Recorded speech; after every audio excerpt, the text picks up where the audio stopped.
sa inyo lahat guys, and welcome back to my channel. At ngayon guys, mag-try tayo pair up ng beta kasi weekend ngayon. So by Sunday at least mayroon na tayong another breeding ng beta. Naalala ko pala guys na meron pala akong na pair up dito na beta, male tsaka female. Kaya lang ang nangyari, hindi naging successful ang pair up. Ito sila mga nasa 3 days na to, and ang lalaki nag-create lang siya ng bubble nest, and ang babae na try niya ginadala dun sa bubble nest, kaya lang hindi nag-mate yung babae. So ngayon tanggalin natin yung babae and try natin palitan. Ayan guys, yung babae yan, full red yan siya na babae. And yung male na ginamit ko ay koi. Medyo white lang siya no, pero koi male yan siya na beta. Ayan, nag-create lang siya ng bubble nest. And napansin ko walang eggs sa bubble nest. So ito siya 3 days na ito. Pero hindi pa sila nagbi-mate. So ang gagawin natin dito, tanggalin natin yung female. Saka hanap tayo ng panibagong female para i-pair up natin dito sa male na koi.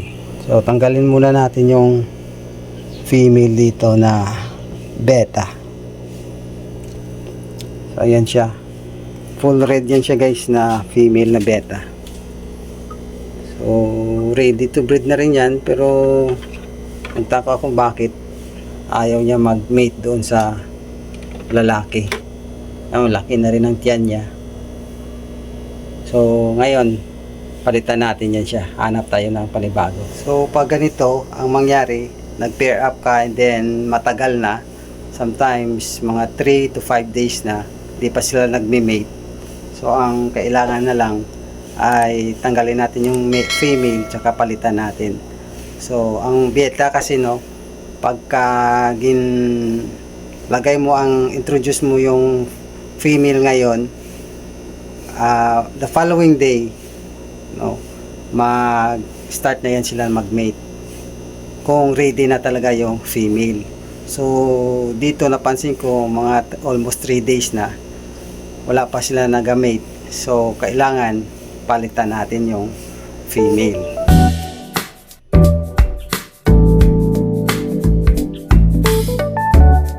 So dito hanap tayo. Ito guys, so female din to. Yan. So ang crossbreed niya siya ng full red at koi. Ito siya, hindi ko sigurado kung female to, parang male. So dito tayo sa kabila, hanap tayo. Ayan, ito guys, ready. Ito female koi, ito siya. Pero yung kulay niya as a koi, yan o, white lang. Pero ito koi to.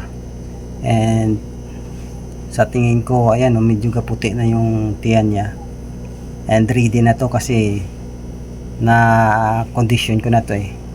So ito yung gagamitin natin na female. Try ko siya lagay sa viewing tank para makita talaga natin yung itsura niya. Ito yung viewing tank na gagamitin natin. Kuha muna tayo dito ng tubig.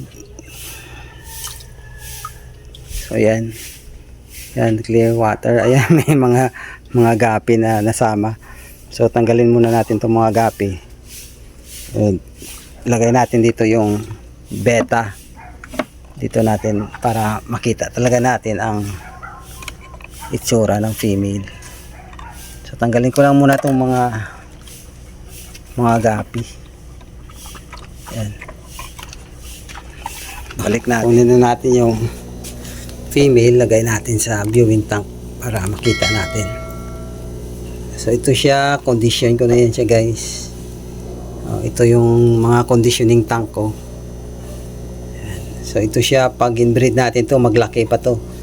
Pag naglaki yan, morph pa yan siya. Ano pa yan siya. Yung kulay niya magdagdag pa yan. Mag-iba pang kulay niyan. Tsaka maglaki yan siya pag in-start natin naging breed. So ayan siya guys.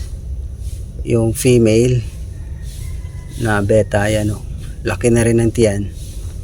So ready to breed na rin to. Napansin ko lang guys, no, kung ang beta nyo medyo maliit, try nyo i-breed, maglaki pa yan siya. So ito medyo maliit lang yung size nya, pero pag in-breed natin to, mag-expand pa yung katawan yan, tsaka mag-morph pa yan yung kulay nya. Yan, so try natin to.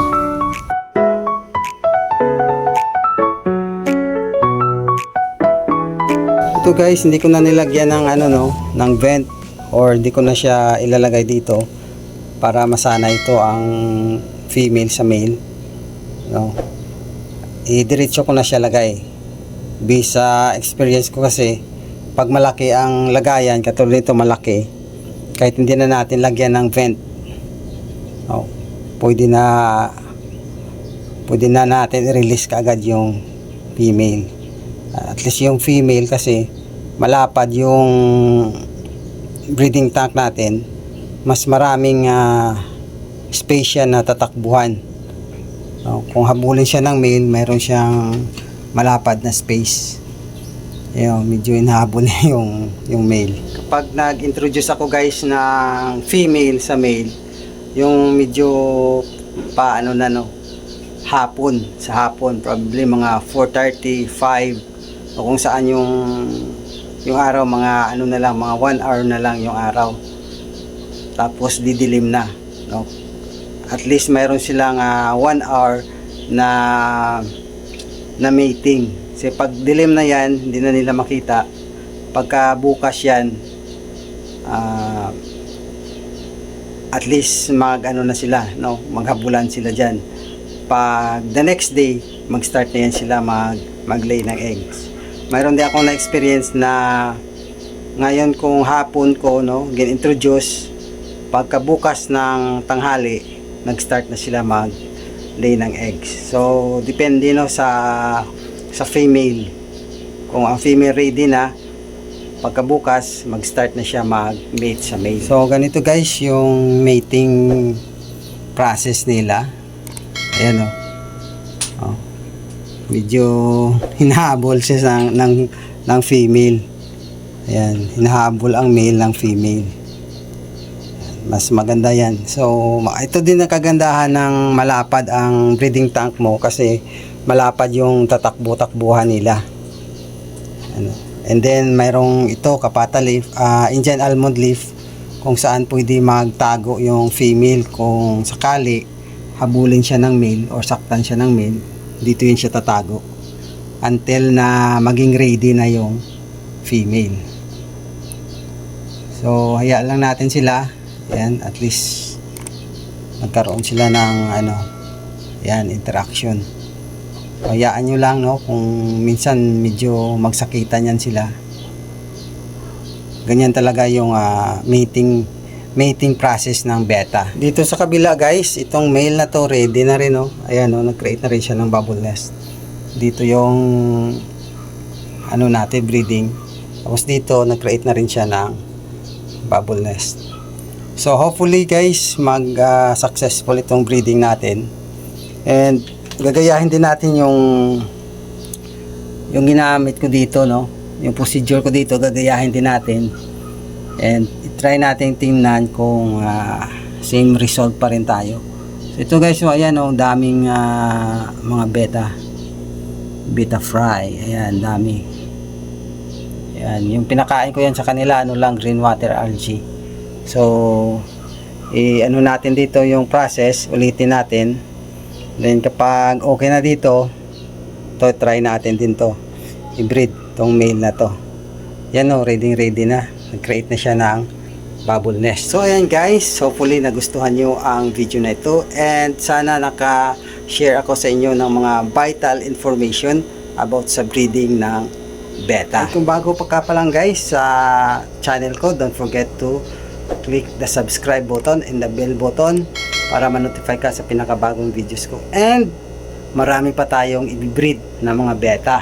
Hindi lang beta, mag-breed din tayo ng mga guppies, angelfish, at iba't ibang klaseng mga isda. Kung mayroon kayong mga isda na gusto nyo ma-breed, no? I-comment down nyo lang sa ilalim ng video na ito. And once again, thank you so much and see you on my next video.